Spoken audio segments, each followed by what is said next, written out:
eu estou recebendo aqui o autor deste livro, o livro que fala a respeito da presença da cultura sírio-libanesa aqui no estado do Piauí e no Brasil também. Da Pátria à Casa. Marcos Vilhena escreveu esse livro e é com ele que eu converso agora. Está aqui com a gente, está nos visitando Marcos Vilhena, historiador, mestre em História do Brasil, e conversa a partir de agora sobre este trabalho. Boa tarde, Marcos Vilhena, contando aqui da Pátria à Casa. Antes de mais nada, seja bem-vindo. Eu queria que você falasse um pouco a respeito de como a presença dos descendentes de sírio-libaneses fazem parte ou ajudaram a desenhar um pouco da cultura no estado do Piauí. Olha, no caso, não só no caso do estado do Piauí, mas eu acho que no Brasil como um todo, né, a presença não só dos árabes, mas também de judeus, né, que eles começam a vir para cá para o Brasil com a desintegração ali do Império Turco Otomano, né, no final do século XIX, ficou para trás em relação aos outros países desenvolvidos, e todos aqueles países árabes ali eram domínio do Império Turco Otomano. Então, com essa desintegração, começam a surgir as diferenças e aí começam a aparecer conflitos, né? Muitos até hoje, inclusive, né? A Síria está passando por um problema muito difícil. E alguns desses jovens, né, sírios resolvem sair, né, em busca de uma melhoria de vida, até mesmo como redentores daquelas famílias deles, né? Muito empobrecidas, não só pelo domínio sírio, mas pela situação de guerra. E alguns deles, inclusive, eles vinham numa situação tão difícil que eles vinham para a América, né? Às vezes nem sabiam para onde é que vinham ao certo, viriam ao certo. E aqui decidiriam que destino tomariam. Aqui decidiriam, né? Aqui no Piauí, Floriano, e a pesquisa do seu trabalho mostra isso. Floriano seria a porta de entrada. A porta de entrada. O primeiro desses sírios a chegarem aqui no Piauí foi em Floriano, né? Antun Zaru, em 1890. Então, comemoraram, inclusive, os 100 anos do centenário com essa chegada dele aqui no Piauí. Agora, existia naquela época, e um outro ponto importante do seu trabalho, que eu observei, é a contextualização. Tudo é muito contextualizado, o cenário todo é desenhado, onde se insere aí a chegada do sírio-libanês. E nessa época, o Piauí vivia prosperamente questões como a exportação da carnaúba, a produção da maniçoba, que é a base da borracha. Como é que eles conseguiram aproveitar esse momento do Piauí para se estabelecer? Aí a gente tem aqui que nós tivemos sempre a nossa economia toda, a base é da pecuária, né? Então o comércio sempre foi pouco desenvolvido aqui no Piauí, né? Então a partir da chegada dos sírios é que se tem esse comércio, uma inovação que eles trazem para o Brasil, essa coisa do comércio à prestação, né? Crediário. A venda a prazo é uma ideia sírio-libanesa. E a venda objetivando, tendo como alvo um público de um poder aquisitivo menor. Então eles veem nisso, né, aquele nicho onde eles podem se inserir.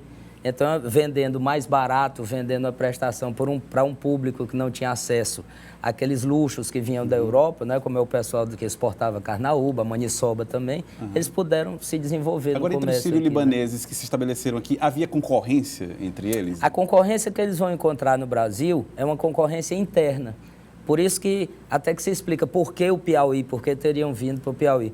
Muitos vieram para regiões maiores, mas nesses locais onde já eram dominados por outros que haviam chegado anteriormente, eles vão indicando regiões cada vez mais interiorizadas do Brasil, né? Então, vieram para cá justamente atraídos por esse ciclo da maniçoba, da carnaúba, né? Onde eles aproveitaram, né, esse desenvolvimento aí no final do século XIX. E o que a gente percebe, Marcos, é que eles vieram, se estabeleceram, criaram esse marco aí na questão do comércio aqui no Piauí, que é muito importante, e criaram raízes, aumentaram as famílias aqui mesmo no Piauí, sem voltar para a terra natal, né? Sem voltarem para a terra natal, mas ao mesmo tempo sem perderem um vínculo com a terra natal, porque eles terminam...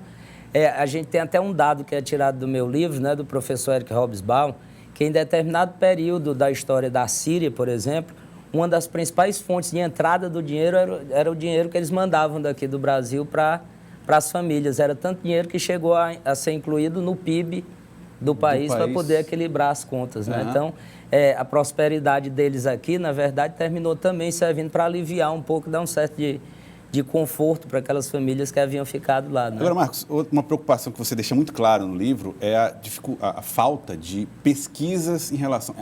As famílias sírio-libanesas, família Dib, família Tágira, todas as famílias que têm a Said, né? Said, todas elas têm uma penetração muito grande no Piauí. Mesmo assim, não existe muita pesquisa sobre isso. O livro preenche um pouco essa lacuna. Não só a questão da pesquisa, mas um dos motivos para eu ter decidido, inclusive, publicar, não é porque faz muito tempo já que eu havia escrito esse livro, inclusive como trabalho de conclusão de curso, né? Depois eu fiz o mestrado, publiquei a dissertação de mestrado e aí resolvi voltar, até porque eu não sou descendente de árabes, mas minha esposa é. Então, de certa forma, minhas filhas são, né? E um dos motivos para eu ter publicado é pelo fato delas estarem completamente desvinculadas dessa história e não terem noção, ao ponto da minha filha menor. E aí foi quando eu decidi publicar mesmo, que ela virou para mim: pai, o meu avô era árabe, meu bisavô era árabe. Eu digo, era. E aí ela pergunta assim, ele era terrorista? Então ela já não tem mais essa noção, porque ela associa árabe com terrorismo, porque vê toda hora... O que é um grande equívoco. O que é um equívoco sem tamanho. E o livro, inclusive, ajuda a desfazer esse preconceito. Nesse sentido. Logo no prólogo, o livro é muito interessante, logo no prólogo você descreve uma situação extremamente comovente envolvendo Salomão Scheibe, que deve ser... o bisavô da minha filha, né? E onde ele, no meio da guerra, em 1918, ele percebe que a cidade natal dele está iluminada durante a noite, a cidade de Malula. A cidade de Malula. E aí ele, desesperado, minha cidade vai ser alvo fácil dos ataques, porque está iluminada sozinho nessa escuridão, e ele corre para a cidade para tentar avisar, para desligarem as luzes, e lá ele descobre que ela está acesa. A guerra havia acabado, né? Porque a guerra havia acabado. E são narrativas assim, emocionantes, poesias escritas em prosa, vamos dizer assim, que o livro traz e que são muito interessantes para desfazer esse lado desumano que a gente imagina que os sírio-libaneses possuem, que não possuem. Que não na verdade, possuem, são famílias que têm importância histórica aqui no Piauí também e no mundo, pelo mundo afora. Muito bom esse trabalho. E a outra preocupação é a contextualização, como o Império Turco-Otomano se estabelece. Porque saíram, como chegaram no Brasil, porque eu faço a trajetória desde a saída deles lá até o Brasil e do Brasil como chegaram no Piauí. E, a partir daí, como eles vão se integrando na sociedade, né? Por intermédio de casamento, os filhos na escola, política. E o Da Pátria Casa vai ser lançado onde e que horário? Hoje à noite, às 19h30, no Espaço Cultural do Convívio, né? do Instituto Dom Barreto, ali próximo à Clínica Batista, entre os dois prédios do Instituto Dom Barreto, né? Tá certo. Conversei com o historiador Marcos Vilhena, autor do livro Da Pátria à Casa, um livro que trata da história das famílias sírio-libanesas no Piauí e no Brasil. Marcos, muito obrigado pela sua participação aqui no Jornal do Piauí. Eu que agradeço o espaço aqui para divulgação. Muito obrigado. Tá, nada.